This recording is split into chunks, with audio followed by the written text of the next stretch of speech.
atong tanan. Good morning. So ginapangabay ang tanan magkatindo tungod sa pagbasa sa pulong sa Ginoo na makita sa Ephesians chapter 6 verse 10 to 18. Ephesians chapter 6 verse 10 to 18. Just follow with your eyes. Ephesians chapter 6 verse 10 to 18. Chapter 10, verse 10, Finally, my brethren, be strong in the Lord, and in the power of His might.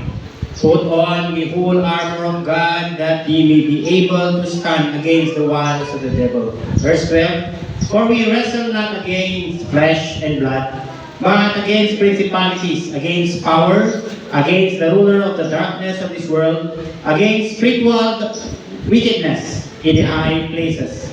Wherefore, take unto you the whole armor of God, that ye may be able to withstand in the day of evil, and having done all to stand. Verse 14, Stand therefore, having your loins girt about with truth, and having on the breastplate of righteousness. Verse 15, And your feet shod with the preparation of the gospel of peace.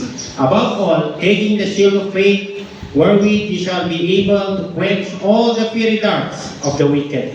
17. And take the helmet of salvation, the sword of the flesh, and the sword of the Spirit, with the word of God. Verse 18. Praying always with all prayer and supplication in the Spirit, and watching thereunto with all perseverance and supplication for all saints. Let us pray. Diyos namin nga sa langit, kung po ay grabing nagpapasalamat sa iyo kasi tinawag mo kami ngayong araw na ito upang manamba sa imo nga pangalan. Napasalamat kami, O Lord, nga hindi mo kami ginpabayan sa matag adlaw. Ginhatag mo ang amon kinanglanon sa amon balay, kinanglanon na mga pwersa, nga even in our intellect, our wisdom, you gave it all to our job, and even, Lord, ikaw naghatag sa manaming alawas na nga gamiton sa pagsimba sa imo, O Lord. Lord, give us the wisdom and understanding as we ponder your word for this morning. And even, Lord, provide us the means and everything and the correct focus to our mind and heart. And even, Lord, bless our pastor. And today, everything we entrusted to you. Forgive us for the sins we have committed against thee. All these things I ask in the name of the Lord Jesus Christ. Amen. So sa liwat, ayong aga sa atong tanan, sa atong mga bisita, welcome gid. Welcome gid. And this is the third Sunday of the month, fourth Sunday of the month of May. So malapit na yung ang katapusan sa May. So the previous topics from the last, ang previous natin yung napag-aralan is all about being a caretaker or being a servant of God. And pinakabud na igigang sa kaservant sang Ginoo, tungod damo siya responsibilidad. And kung gitawag kita sa Ginoo, nag-start ina, nag-start na ng damo gid nga tentasyon ang magabot, damo gid nga challenges, even problems na may encountered naton as a Kristohanon. Amo na ang saka servant or caretaker, Ang atong inialawas, hindi kita ang tag-iya, kundi ang tag-iya sini, ang Ginoo. Kung ano ang katabo sa atong lawas, amo na ang atong nasabto sa Ginoo. As a servant of God, mga kapatid, gisulat ni Apostle Pablo sa book of Ephesians chapter 6, na kita kinanglan mag-obey sa iya. Parehas sa isa ka bata na sundon niya ang tanan na ipahimo sa tatay. Sabi niya sa verse 1, Children, obey. So kita anak sa Ginoo. We need to obey God. We need to obey His commandments. There are two commandments in the New Testament. Love thy neighbor as you love thyself, and love God. Sa duwa nga ina, kinanglan natin nga patihon na. That will bring us success. That will bring us joy. That will give us comfort. Inangadwa.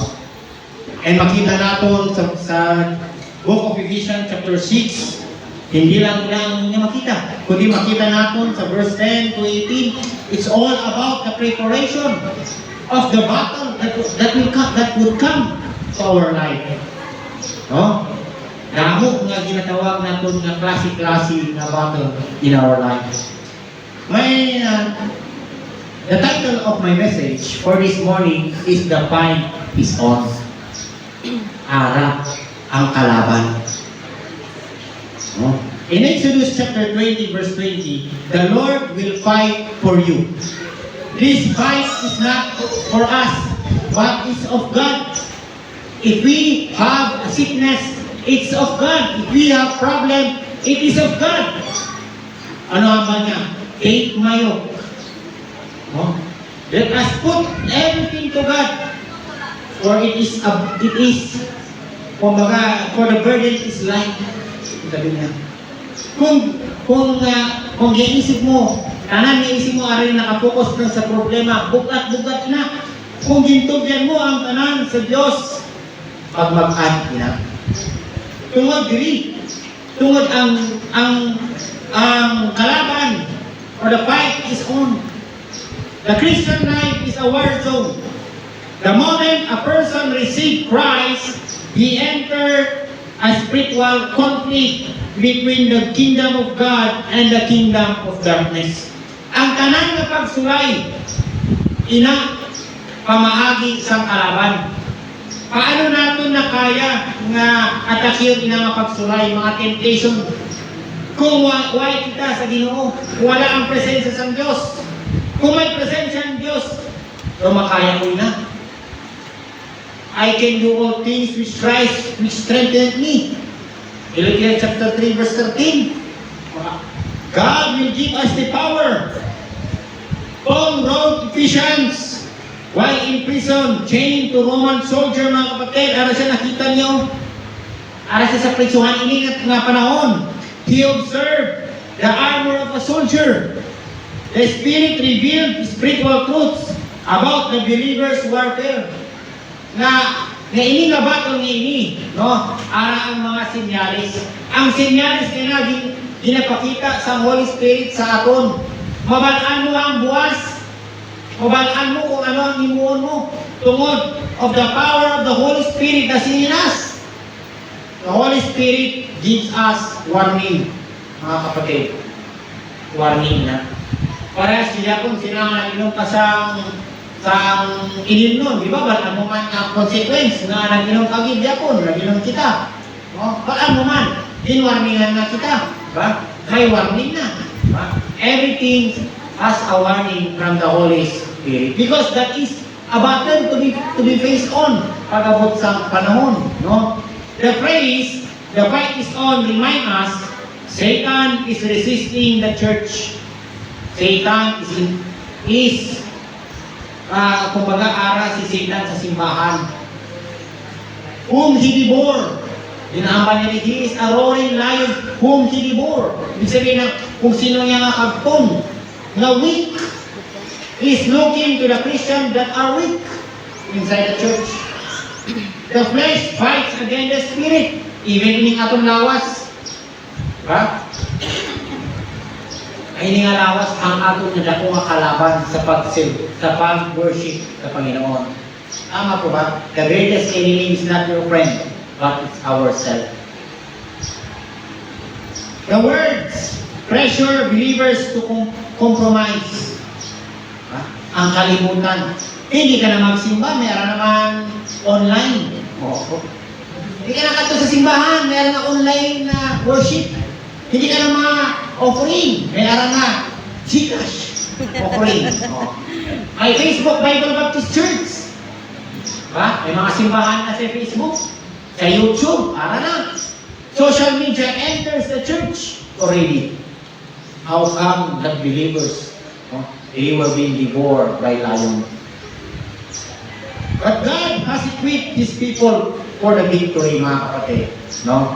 Sabi niya sa verse 18, praying always with all prayer and supplication in the Spirit. That is our victory. There are four points for this morning. Number one is that the reality of the spiritual war.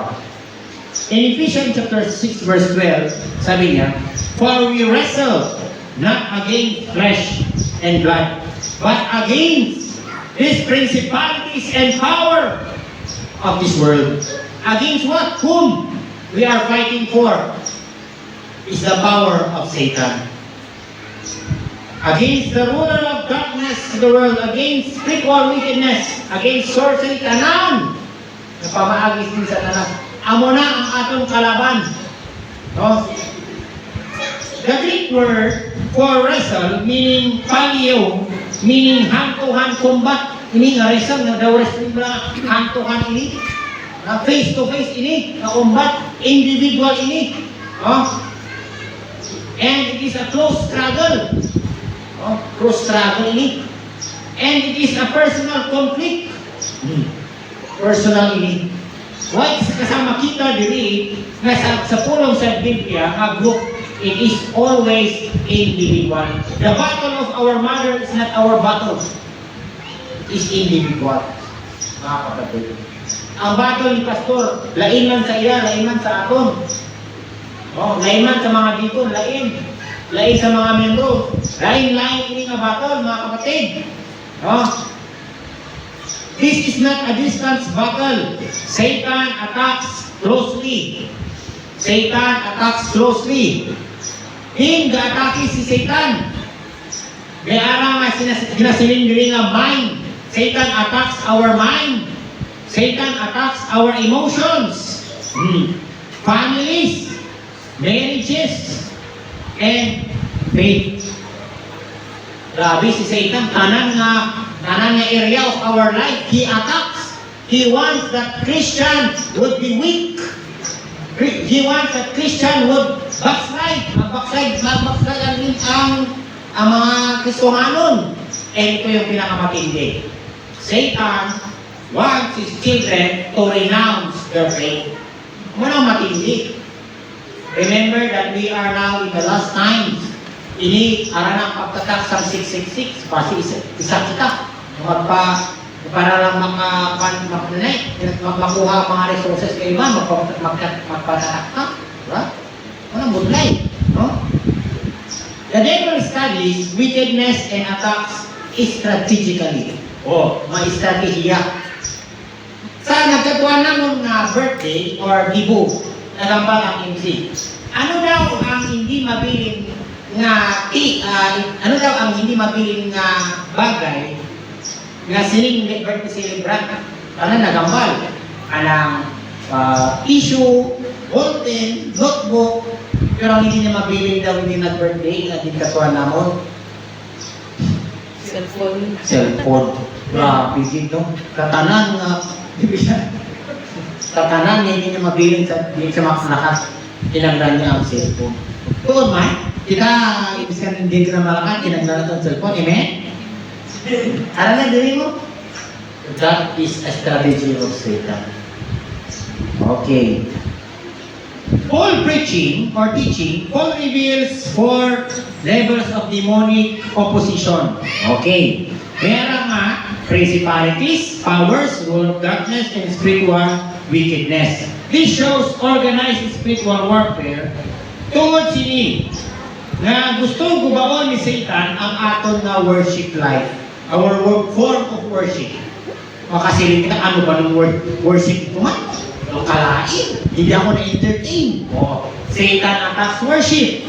Satan attacks unity. Imbis nga mga muyo kita na isa, nga magkaisahanon, hindi. May sarili-sarili kita na prayer. Diba? Nga man na mag-pray ka po na ako. Ay, hindi. Ako lang, ay. Gusto mo nga, imo lang, imo. It's not. It's all, and also our evangelism. Budlay wala nang isa mo lang sa laban. O isa magpupod sa imo. Diba? Ano nga ba niya?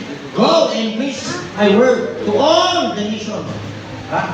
And it is sent by two. Kung sa lang ni pastor, kung natubas na pastor dito, sino mabulig? Wala. Kung kinanglan niya, partner. We are all his partner in the ministry. Kung nagdaog, kung naging mabungaon ang tinuos, it is the fruit of the labor of the members. Tama po ba? So nagtabog sila yung Sister Joyce, ang iba siguro nagtabog, yes! Ayaw bilig din yung tani. I mean, kung wala nagbulig sa ila, ano na lang ay, good life wala matumba ka sa motor na ikaw lang. Ha? At least nakapod ka. What I mean is that, ang ministry hindi for isahan lang. Ini, kinanglan may partner sa sabi. Okay ba? Okay. Tungod inang inaatake sa Ginoo nga, kung isa mo lang, drama abot ang complain. Ga-complain ka, ako lang naman, ako lang, complain. Diba? And God, Satan, fight for our holiness. Application to the church. Many churches think that their problem is Satan attacks our finances. Many churches think the problem is people and leadership conflicts. Ay, wala si pastor, hindi ako magsimba. Ayoko. Mali na mindset yun. Hindi ka naniniwala sa kanyang leadership pag gano'n. Na? But behind many struggle is a spiritual warfare. A divided church become a weak church. The enemy fears a praying church. The enemy fears, mga kapatid, ang the praying church. Maayo si pastor kung tanan kita mabulig sa pag-pray. Maayo ang isa ka pastor ay maayo mahil ang sickness ang isa ka membro kung tanan kita ginabilong natin siya sa prayer naton. Ba? Tama ba?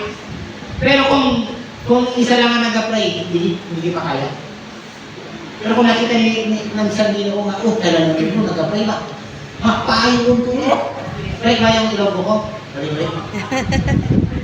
Sorry, tanong ilonggo. And also, a united church. We need to unite as a church. And the Bible preaching church. Ang aton na focus is sa Biblia. Why sa Bible? Ang bagay sa speaker natin, itong aton na Thanksgiving, na ana ang pagbago sa mga kasimbahan. But we need to have a firm foundation based on the Bible. Tama? Ara lang ang pagbago. Pero kinanglan natin ang pulong sa Ginoo. And there should be a spirit-filled church. Kasi wala ka mong kaluluwa, kanagamot ka muli. Everyday Christian application, the battle appears in a daily life, mga kapatid. Nag-appear ang temptation sa isa kapristohanon or ang battle based sa ini. Anong? Temptation, anxiety, o ito yung kalaban, lust of the flesh, discouragement, bitterness, and fear. Amo na ang battle. This is just the general types of battle. There are many battles of our life. Christian must stop fighting people and start fighting spiritually. Huwag mong kalabanin ang pukod mga Kristohanon. Huwag mo siyang hilain pababa. Kundi, harapin mo mismo ang iyong mga kalaban. Diba? Sabi niya, if you cannot beat them, join them. Mali. Mali yun na prinsipyo. Ang prinsipyo ay kalabanin mo sa personal. Exodus 20 verse 20. Exodus 20:20. Ano ang sabi niya dyan? 20 verse 20. Okay. 20 verse 20. And Moses said unto the people, fear not, for God is come to prove you, and that his fear may be before your faces. That is in there. That, mga kapatid, ye sila. Saan kayo matakot? Ara ang Ginoo. Second, be strong in the Lord. In Ephesians chapter 6 verse 10, sabi niya, be strong in the Lord. Ara ang kalaban.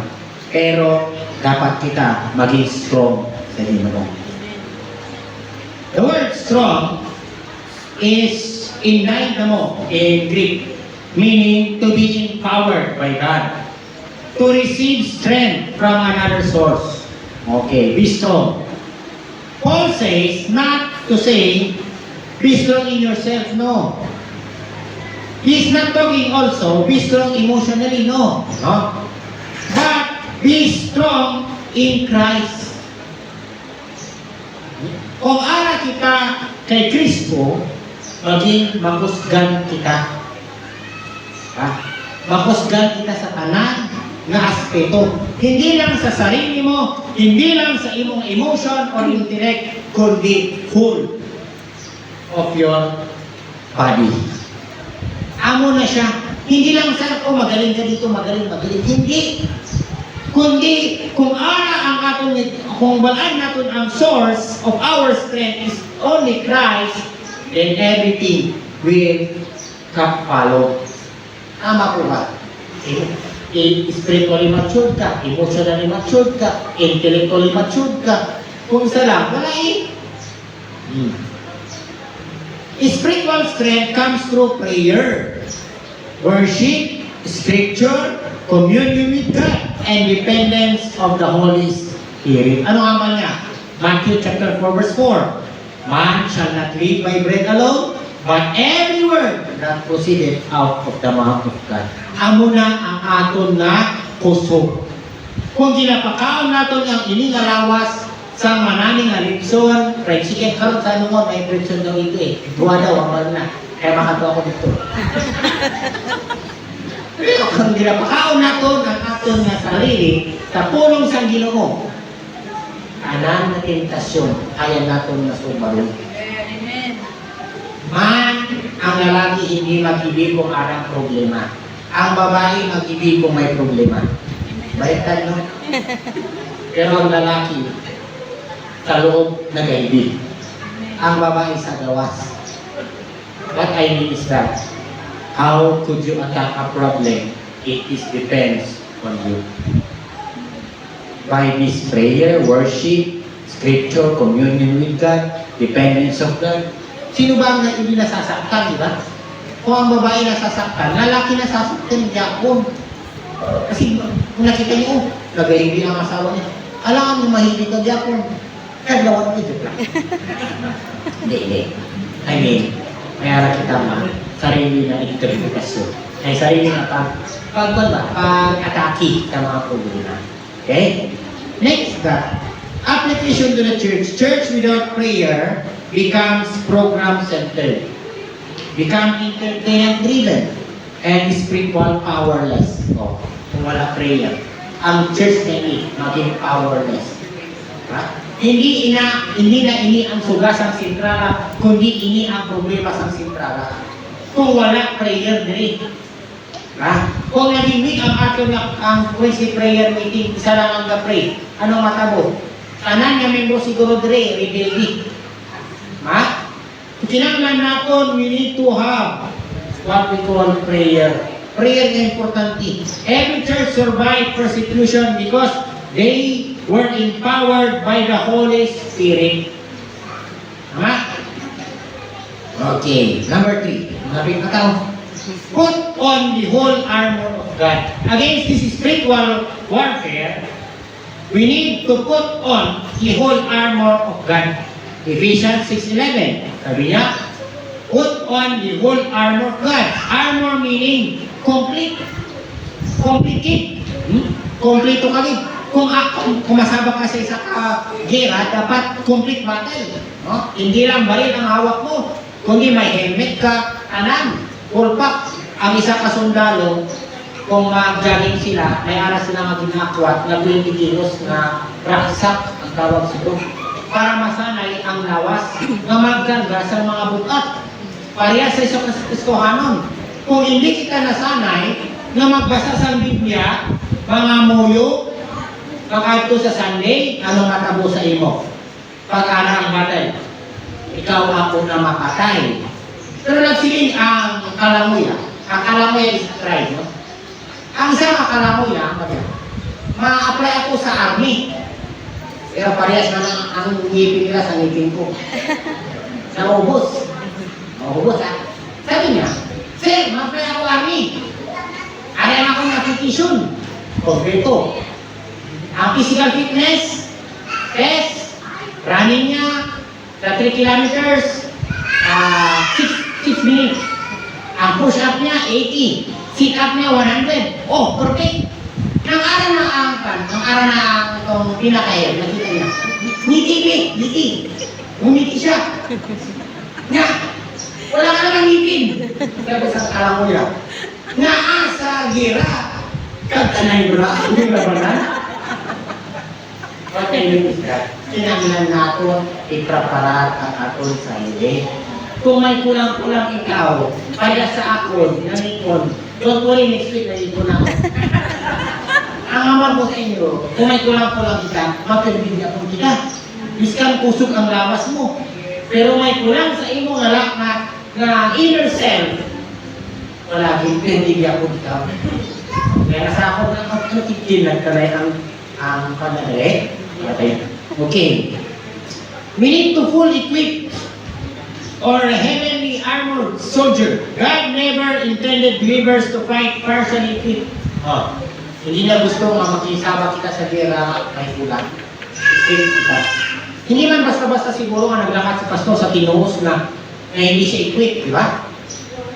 Hindi siguro, ginpray naman siguro sa lakad ito, tanan siguro, napamahagi, hindi mo niya. Kumana nga, ganun sa victory.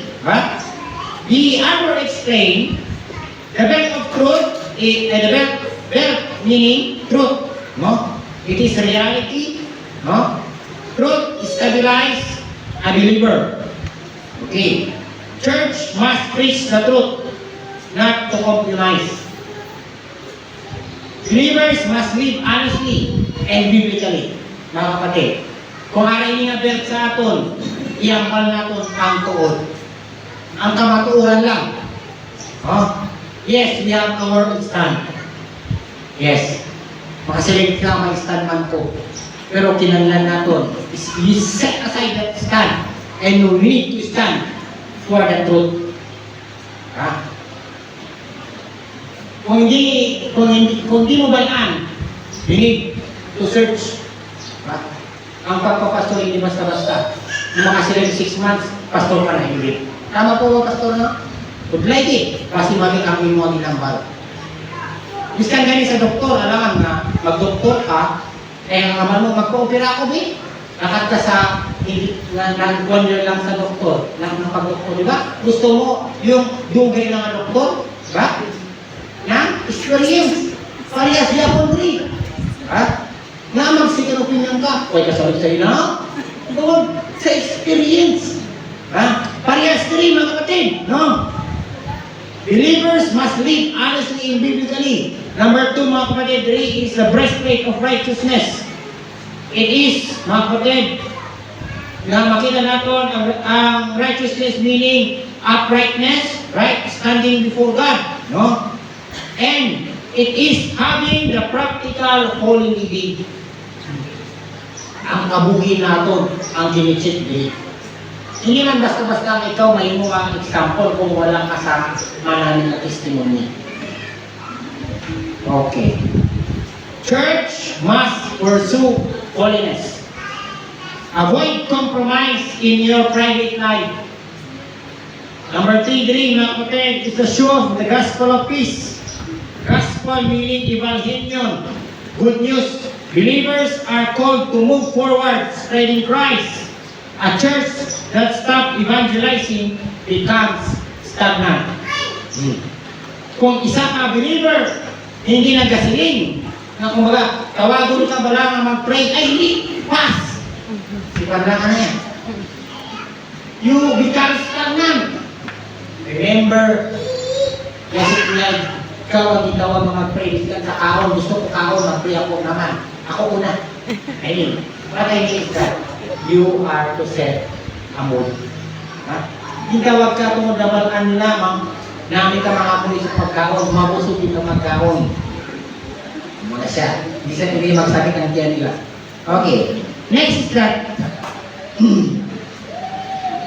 share, price, whatever you know. Okay. Number 4, shield of faith. So faith is fighting, mga kapatid natin, yung fear, doubt, and discouragement. Church must trust God during difficult season. Mga kapatid, yung self-proclaimed meaning, it talks about yung season is we need to trust God. Church must trust God during difficult season. Walk by faith, not feelings. Oh, yan. Kaya nga, di ba, nakanta natin the goodness of life. God bless us every day of our life. God knows our struggle and He never leave us nor forsake us because God provides the means. Ang ina na Diyos. Ang Diyos natin hindi tulog, hindi bugtaw ang aton na Diyos. He is alive, awake, and He is enthusiastic to support the believers.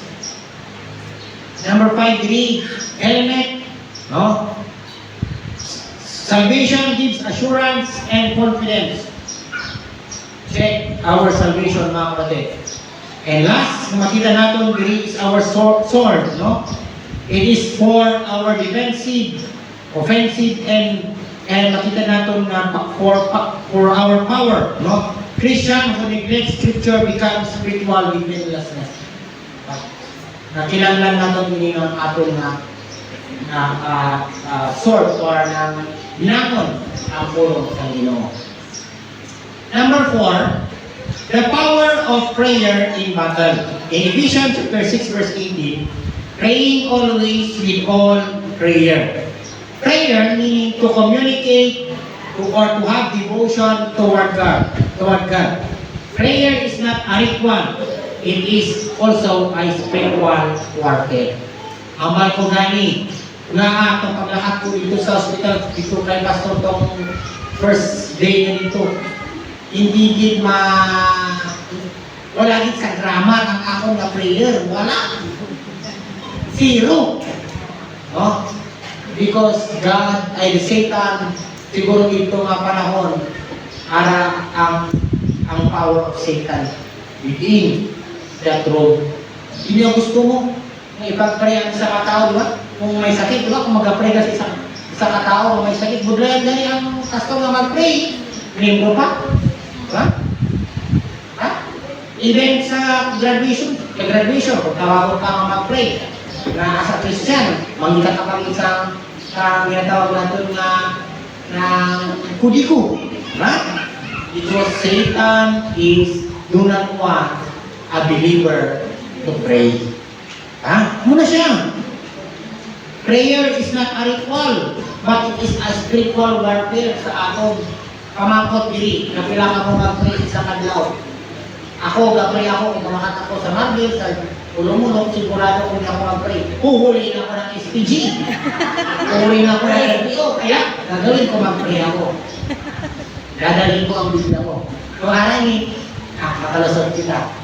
What I mean is that, malayo ka sa discretion. Prayer. Importante na, isang gamay lang, ma-pray. No? The explanation is that prayer releases strength.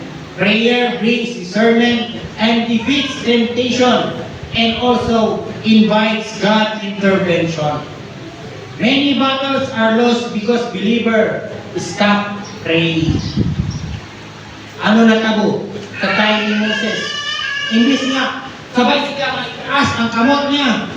Kapoy na siya. Magkababa ang isa. Kataas ang isa. Hindi pwede. Amo na mapirdigit sila. Pero kung sabay na itaas ang kamot ni Moses, daog sila sa laban. Pero kung ang isa gapanaog, ang isa gataas, pirdi. Amo na siya gyapon diri. Sa church niya ini, kung isa lang ang ga-pray, pirdi kita tanan. Pero kung tanan kita mag-pray, daog kita. Daog kita karon sa moto, kaya ninyo. Many battles are lost because believers stop praying. Kaya nga nagsuicide siguro yung tao, depende siya sa iyang battle. Tama na. Ay, hindi na lang. Tapos na lang. I mean is that, nga makahimot na sa malay na bulaton sa atong makaugalingon tungod siguro sini. Nga mag-istorya ka sa isang kapamilya sa mga asawa nga nagataas ang isa ka buhos isang sa. Pero ang isa naman taasan niya gyapon siguro wala siyang prayer. Wala siyang humility. Prayer brings humility. No? A prayerless church become powerless. Revival always begins with prayer. Amo na nga gisulat ni Apostle Pablo sa mga churches sa Acts chapter 2, Acts chapter 4 and Acts chapter 12, makita na kung paano dapat mag-pray ang sa kasimbahan. Ha? So, good day, no? So, prayer in a Christian, pray before decision making, pray during temptation, pray over your family, and pray over your workplace, and pray over your church. Prayer din sa tanan na butang. Sa tanan na buluhaton naton, ipag-pray naton. Prayer should become lifestyle, not emergency response. Hindi nga nabutan na ang pasyente, dito ka lang mag-pray. Kundi before pa naglakat ang pasyente galit, pray. Tama po ba? May araw pa kita na mag-pray sa church. Kayo pa, isa pa kasi mana, ito siya isa lang. May oras pa tayo na mag-pray. Amen po ba? Amen. Okay. Ano ganito? Sa Martis examination. O Martis, ilang adlaw, 2 days na na, may oras pa. 64 hours, 48 hours pa. May 48 na oras pa kita. Okay po ba, mga kapatid, no? So, amo na ang ginsiling diri sa pulong sa Ginoo. And last, number 5, na makita natin, stand firm until the end. Ephesians chapter 6 verse 13. Ato ni nga balikan ang ginsulat ni Apostle Pablo sa book of Ephesians chapter 6 verse 13. Ang sabi niya po dito, Wherefore, take unto you the whole armor of God, that ye may be able to withstand in the evil day, and having done all to stand. Aliwat-iwat ang paghambal niya. Sa stand, dinasiling diri, mga kapatid, to remain firm, to hold one's ground, and to refuse to retreat. To refuse to retreat, mga kapatid. Kung ara ka na sa inyong spiritual warfare, spiritual battle, do not retreat. Fight for it together with God. Pero kung nagpapirdi ka, ay hindi ko kaya. Sinain ka ng imo nga weaknesses, wala na.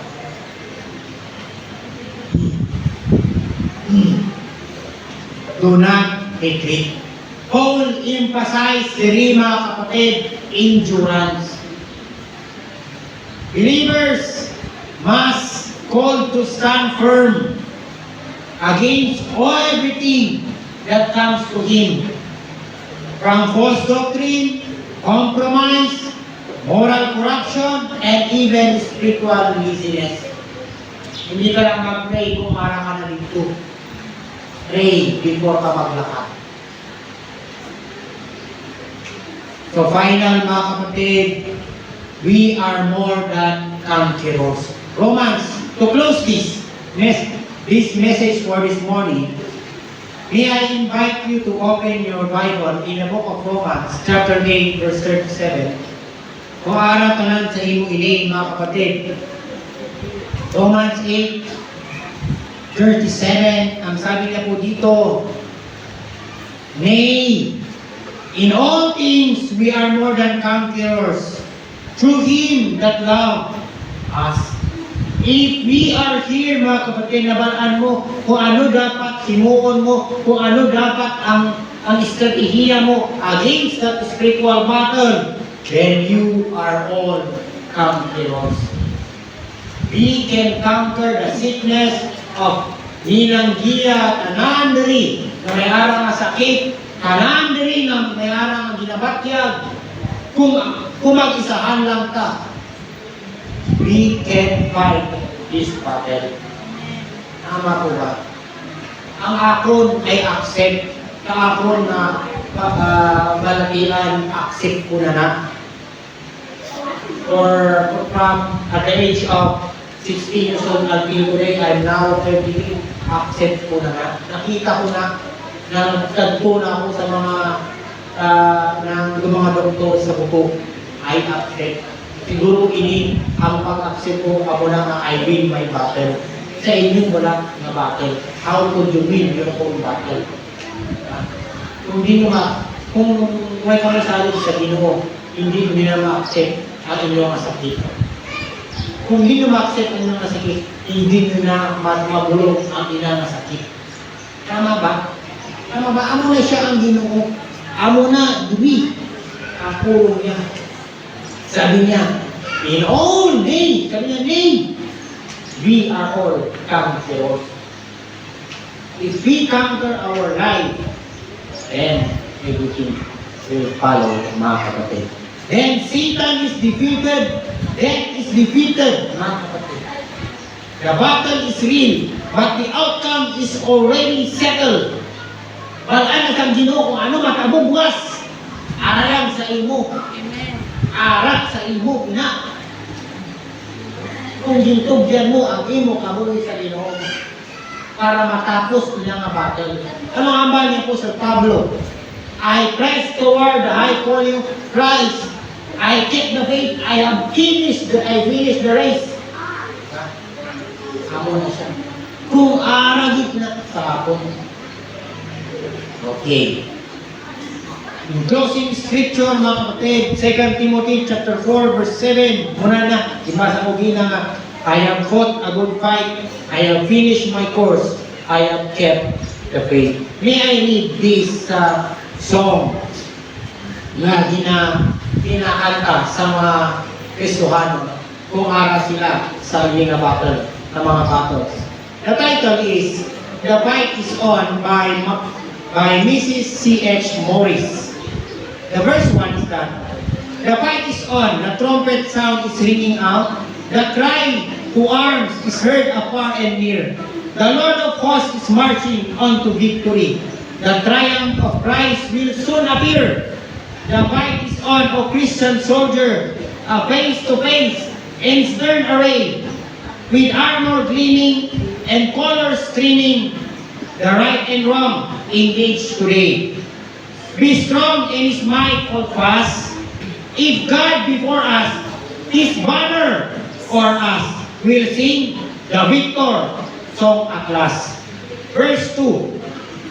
The fight is on, arose, ye soldier brave and true. Jehovah's leads, and victory will sure. Go buckle on the armor of God, by giving you and strength unto the end endure. Verse 3, the Lord is leading on a certain victory. The bow of promise is found the eastern sky. His glorious name in every land shall honor be. The morn will break, the dawn of peace is night. Anami, sini nga kanta. Nga aragid, sini nga bato, sini nga tao. Pero naging pagtugyan nga din sa Ginoo. The victor is on my way. The victor is on the last. Sabi niya no, will song the victor song at last. Kantahon niya ang sang king is the victor. How come if a Christian lost the victory? How come if the Christian lost the battle? Could he sing the victory song? No. Ako na si Dre, na makasiling kita, we will fight the battle individually, we need also fight the battle in a group. This is a church. This is the body of Christ. Why man kita itong nagligan ng aglaw, gintipon, matipon kita diri sa simbahan na ma-pray, pero balaan man, ang kada isa siguro, naara sa obra siguro sa pinakapanahon nag-pray. O this kanin, Why sa oras? But pray. We need to pray for our co-brethren. Diba? Nakahambal galing si Ninong na Filipina nga. Kilala ka na? Ayun yung ilong mo galing? Kung magkakakilala ba kita pag-abot sa langit? Ano galing si ilong mo nga? Ay, kilala. Ay, sorry. Basta sina, mga word. Na magkakakilala ba kita pag-abot sa langit? Yes. Amen. And dito sa langit, lahat ibubunyag ng Diyos ang lahat-lahat. Lahat ng ginawa mo sa kapwa mo, lahat ng ginawa mo sa pamilya mo, lahat ng ginawa natin sa ating sarili, ibubunyag ng Diyos. Ganun katindi. Ang pamangkot diri, challenge diri sa akong mensahe.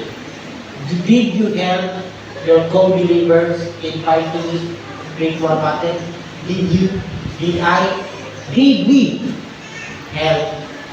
We cannot help financially, but we can help by prayer. Tama po ba? Hindi natin kaya itong million. Hindi natin kaya ang 100,000. Ang kaya lang natin siguro, na sigurado dito is prayer. Katanan ko din, tanan din ng malam. Balaan ko, damo ka mo din ang batyag. Damo ka mo siguro pastor na, sa palagi, hindi. E pinanit, wala, para sa damo. Ready, na kinanglan din, pag-pray na ito, kamo tanan.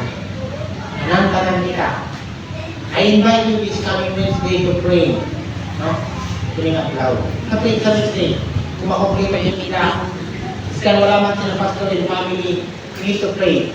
Amen. Mga kapatid. Okay? So, salamat, Gid. And let us stand. And let us close this into the word of prayer. O Diyos namin na sa langit, salamat, Gid man, sa inyong mensahe mo. We can do nothing against the power of this world.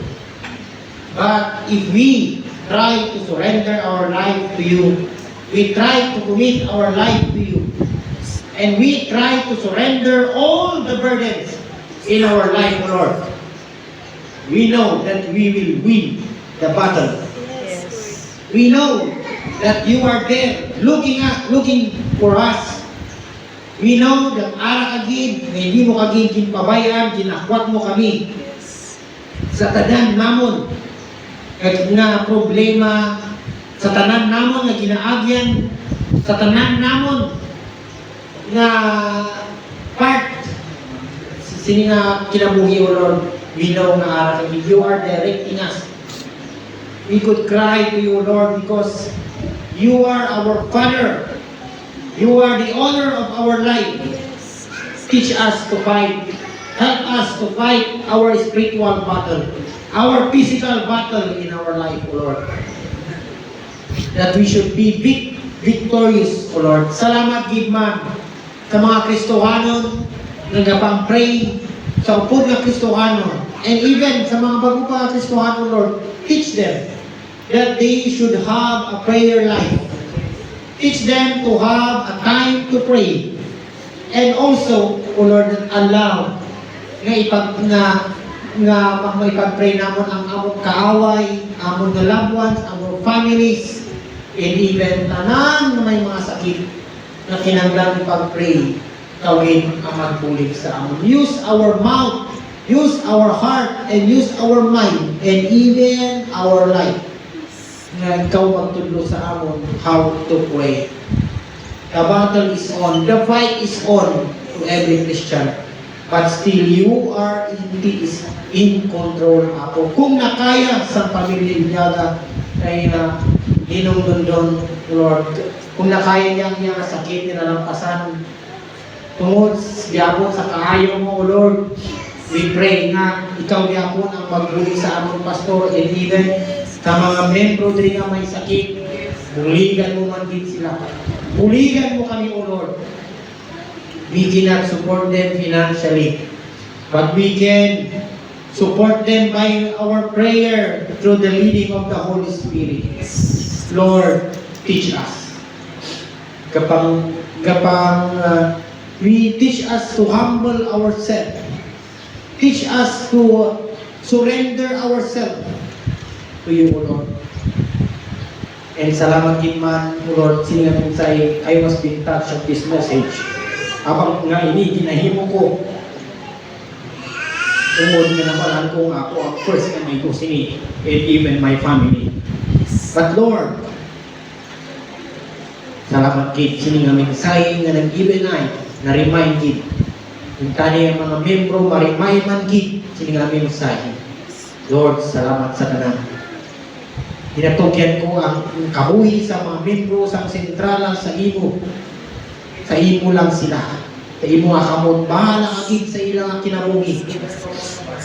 And I pray, O Lord, that your name be glorified and magnified in their life. Forgive us for the sins that we have committed against thee. Sa tanan namon nga nahimo nga sala, ikaw magpatawad, and even heal us by your power of the Holy Spirit. Heal us by your power, O Lord. In the name of Jesus, I declare, O Lord. In the name of the God the Father and God the Holy Spirit. Everything I declare, nga tanan nga butang, nga tanan nga sakit nga ara sa amon kaluwasan, maayo ini tungod sa imo nga presensya. Lord, again, forgive us for the sins we have committed against you. All these things ask in the name of our Lord Jesus Christ. Amen and amen.